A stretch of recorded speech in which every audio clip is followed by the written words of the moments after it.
Welcome, everyone, to a March Madness chat. I'm Andy Katz. Pleased to be joined by a trio of people from Temple University, head coach Aaron McKie, and two seniors, De'Vondre Perry and J.P. Moorman. I want to start with you, Aaron. These are unprecedented times. First, I just want to get your views on what the last 3 weeks have been like for you and your family. To start, thanks for having us on, Andy. I think it's a conversation that we all have to have. And unfortunately, it's always the African-American who has to have a camera or a microphone in his face to explain how he feels in these particular times. But I think it's a conversation that we have to have, as Americans. Everybody needs to be talking about this. To answer your question, I mean, it's just been running. It's been like a snowball effect, for us, for the universities, because you think back to March and, we were in Fort Worth, Texas, and getting ready for our conference championships. And all of a sudden we get a phone call and nothing's going to happen. The COVID hit. We had to go home and, we got delayed in Fort Worth, Texas, and it took us a couple of days to get a flight out because everybody else was flying all around the country and planes were taking up. So we get home, and the next step for me was to get the guys home safely. We did that. We got everybody back home. So that was chaotic, so to speak. And, these are unprecedented times that we're facing. But thank God everybody got home safely. Safety is first for us. And for me, just these last couple of months, it's been the good of it for me. It's been a wonderful opportunity for me to spend some time at home with my kids, with my wife, with my family, because other than outside of that, we really don't have that much time where we're home and we're sitting and we're having a meal together with a family or reading a book or watching a movie with my kids. So that's been the good part. The bad part about it is that we don't get a chance to be around the guys right now. We typically are on campus. We typically are working out with the guys, and this is the time that you get better as a basketball player. This is the time you get better as a basketball team, and we haven't had that opportunity. So that speaks to the COVID thing. And the George Floyd thing hit, and that was just, another fuse that was lit. So you combine all of these things. These are tough times that we're facing, and we'll get through it. But we have to get through all of these tough times with some sort of change. JP and De'Vondre, and I'll start with you, JP. You guys are younger than me and Aaron, but I know for me, this just feels different. I can go back to living through Rodney King in the early 90s, and what followed after that. Not a lot of change, but this moment in time certainly feels different in my life. What does this feel like for the two of you? And I'll start with JP, and De'Vondre, please, hop on after. It's kind of been an interesting time, honestly. I feel like everybody was kind of on edge already because of the coronavirus and the COVID stuff. And, people were itching to get out the house. And, for the George Floyd death and Breonna Taylor and all of these police killings, it's been rough to watch. It's been an emotional time, honestly, because, honestly, that could be me or, any of my friends. I've been protesting, doing what I can, sharing information via social media.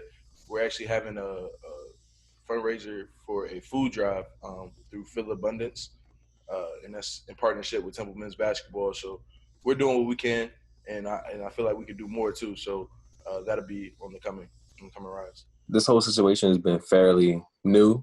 Well, it's been fairly new to everyone, but it's been also interesting. Like you said, this situation with the change, it feels different. And normally when this happened, it's happened before. I've experienced this a little bit differently before living in Baltimore, the whole Freddie Gray situation. And it wasn't like this at all. We had the protesting and the riots, but it wasn't, everybody didn't come together and join in. It was just Baltimore. So now it's the whole world is pretty much experiencing it. So it's a lot different. My dad didn't have to have the talk. I have a 14-year-old son. I didn't think I had to have a talk with him about what would happen when he becomes of age where he can drive. This is enlightening for a lot of people that haven't had to think like this, haven't had to walk in your shoes. Aaron, if you can, and then if the rest of you could join in here, what's that like to, whether you're behind the wheel of a car, you're just out living your life, that you have to think twice about how you act, where you are, and essentially how you respond. Aaron, I'll start with you. It's really been our life. That's our reality. And I think a lot of others are starting to see that or understand or try to understand. It's unfortunate that you have to have this type of conversation with your kids. I have a 20-year-old daughter. I have a 13-year-old son and 10-year-old twins. And, we can't hide things from them anymore because everything is right there in their face. It's on television. It's on social media. So my younger kids, they see everything. And so the conversation for me is, first and foremost, is safety. We want to make sure you get home safe. So if that means you have to take the high road and you need to disarm law enforcement by just being quiet and being compliant, then we want to do that. We want to get them home safe, and then we'll deal with whatever is going on with that after the fact. And that's really the only way you could really approach it. I mean, for so long, law enforcement behavior has been going unchecked. There's no accountability behind it. So it's a level of comfort that they have to look at someone of color and say, their life has no value if he's wearing a hoodie, or, if he have his pants sagging, or, whatever the case may be, if he got a tattoo on his neck. And for some, that becomes a threat. But that's some of those things is a part of our culture. And again, it has to be a conversation that we have as Americans if we want to make this place special. I would add on to that, like, just growing up in North Carolina, like he said, like, it's our reality. And Drake can attest to it too, because he spent some time in North Carolina as well. Like, it'll be subtle racist stuff that you can see in systematically. It might not be, right in your face, somebody's calling you the N-word, but you might see how your white peers are, traveling a different way when they're playing basketball from us. You know what I'm saying? So it'll be little things like that. Growing up in North Carolina, especially, you can see the disparities of, social inequalities and systematic racism all the time Growing up, most of the time, like, we're taught to avoid the police, but not necessarily avoid them because we're doing something illegal. We're avoiding them because, like, we're scared or frightened, or we don't know what's going to happen if they are to stop us. So that was just something I wanted to touch on.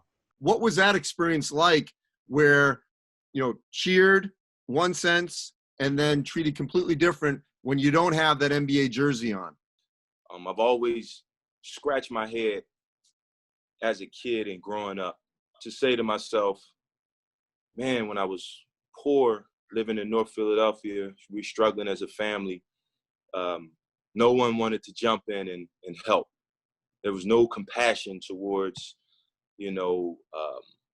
people that struggle, the unheard. And all of a sudden you get some sort of acclaim and you doing better in life for yourself. You have a lot of people come in that want to help or want to pitch in or want to add to it and give you more. That concept in society, I don't get it. I don't get it. We have so many resources and different things that we could reach out to, and we don't do it for the ones we don't speak up for the ones who can't help themselves. You got NBA players, NFL guys, they get these endorsements, and you got these big companies that want to attach themselves to those guys. And I get it. It's business and they want to help build their brands. But there are other people in life that need help, and I always felt like I have my friend on the right side of me who didn't make the NBA. I have a friend on the left side of me who didn't make the NBA. Why should society treat them any different? They're just like anybody else, and I would pose this question to you, Andy, and for other people who struggle to understand our struggle. And it's more about humanity and compassion than anything else to me. We can have all the conversations, and I would pose this question to you and anybody else. how would you want others to treat your kids? And it's that simple. So whatever you want for your kids, it's the same thing that I want for mine. We don't simplify it enough sometimes, and it's literally just respect. We're not asking for anything crazy other than just to be treated respectfully and how you want to be treated. As a black individual in this country, I've been through all types of situations. Like Dre was talking about avoiding the police. You don't avoid them because you're doing anything wrong. You just rather not take that risk. So, like he said, it's an understanding of just treating people with respect and equality. Clearly, it is a taught behavior. It's not in any of us when we're born. And clearly, we need to re-educate people. And hopefully people will be not just hearing, but they're going to be listening. So I want to transition to the future here. The fall, the winter, in the short term, when we get back on campus, and then the long term, obviously. And Andrea, I'll start with you. I mean, we feel this is different. We feel change is coming globally. We're seeing this, not just in pockets in this country, small town, city, it's everywhere, which is, amazing that we're seeing this outpouring, no matter what your color, no matter what your age, gender, orientation, no matter what. So what do you think life could be like in the future to help, certainly on the college campus, as a college athlete, where we can see change, tangible change going forward? Pretty much all over campus, like in all different aspects. It's just like they was just saying, respect thing. Like it takes nothing to give respect to another person. So I'm kind of nervous to see how it's gonna be when I get back to campus. Not even just back to campus, like when things open back up, I'm kind of nervous to see how everything's gonna be because of the situation that's going on. But I'm anxious to see a change. I'm not exactly sure what that change will be, but I'm anxious to see one. I'm not sure if you know this, but Temple University has had some racist incidents the past couple weeks over social media, and the school basically put out a letter saying that they can't do anything about it because there's no code of conduct. They basically just told us they can't do anything about it as a school, as far as protecting us, or maybe not physically protecting us, but protecting us from racial slurs and hate speech all the time. And what's really crazy to me is like once a week on campus, it's a guy that comes out there and he stands right by our student center where all the traffic is every day before class, or not every day, but like once a week before class. And he it's kind of like one of those propaganda things where he spits out a lot of Hateful things. yeah, it's hateful. Honestly, it's everything hateful.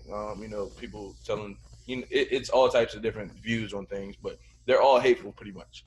So for him to get protection from the police, from the Philly Police Department and the Temple Police Department on campus, that hurts a little bit, because you're telling us, all right, you're going to protect this person while they're shouting out racist things, hateful things all day long, but we can't receive that same protection, as students. So that's a little disheartening to me, and a little, it frustrates me, honestly.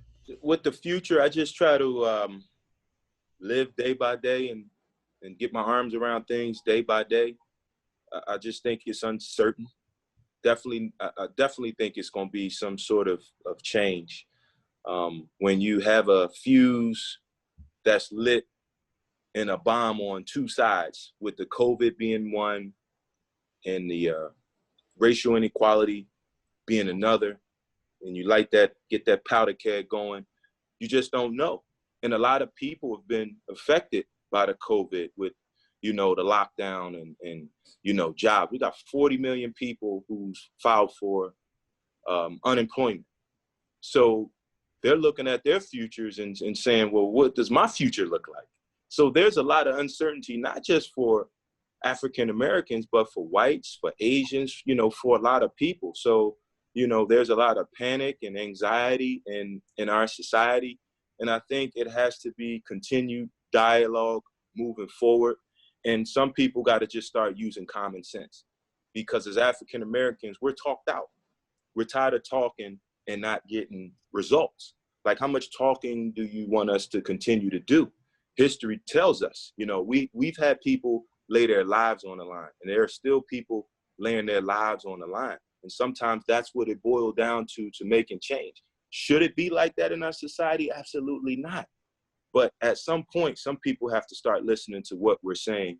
And then that's when this country will become a better place and change will start to happen. As we've said, plenty of people can hear anything. It's whether or not they actually listen. And the last thing, this sort of trust factor, which takes, I don't care who you are, it takes a long time to rebuild that or build it.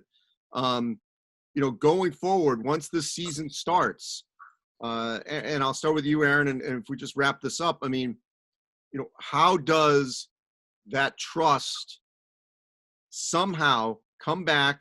You're playing a game on campus, and we've seen, obviously, Philadelphia has been one of those cities where there's been massive, you were at one of them, obviously, but massive protests and outpouring all cross sections of society.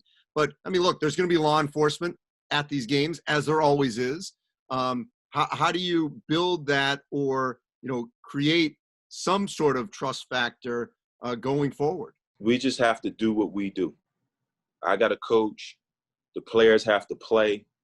And our real fans to show up and show out and support us. If it's okay for them to come and cheer for us for 2 hours, and then they leave after that 2 hours and they go back to their lives and our players go back to their lives, and it should be okay for our guys to be able to, outside of basketball, have a voice and for people to be able to respect that. And that's the one thing I don't understand about sports. They can respect you being out on a gridiron or being out on the court and on the field and all of these different things. But outside of that, you shouldn't have a say or you shouldn't have an opinion as to what your future or what your kid's future should look like. I don't think it's fair. Honestly, it's hard to trust them because at this point you say, well, not all cops are bad, but at the same time, cops are sitting by watching these things happen. And, it's a systematic problem. The system's broken. So once that's fixed, then I think some trust could come. But until then, nothing's changed, honestly. It's been 16 days of protest. The media stopped covering. It's really no trust, honestly. But like Coach McKie said, we just got to do what we do and focus on what we need to do. And then once that time is, passed, then you get back in the field and you fight for what you know is right. Student athletes getting out and expressing how they feel, it's a relief. It's like going into a field and just letting everything out by screaming. I feel like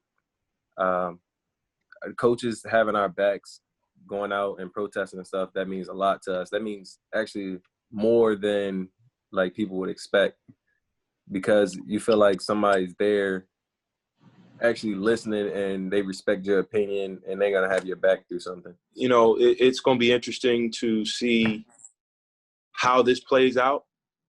I think it's unfair to athletes that those guys have to be out in front on these things when we got public officials that we vote in and, we pay to be out in front of these. But, the athletes, whether it's in college or whether it's in pros, they have a platform and they're conscious and they want to see change. And I think it's going to be important to see what happens moving forward, especially in the fall. Everything filters down from the NBA and the NFL and those guys. And a lot of the college guys follow their lead, but we got some young kids that's out and about and they want to see change as well. So it's going to be interesting the next couple of months moving forward.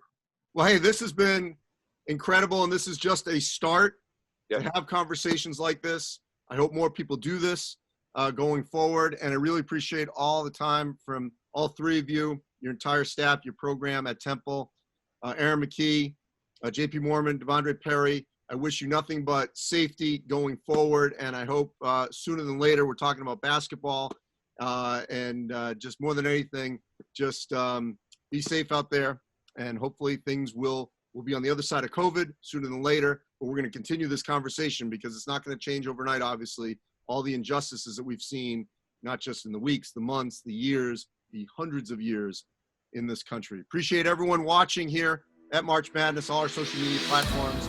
I'm Andy Katz.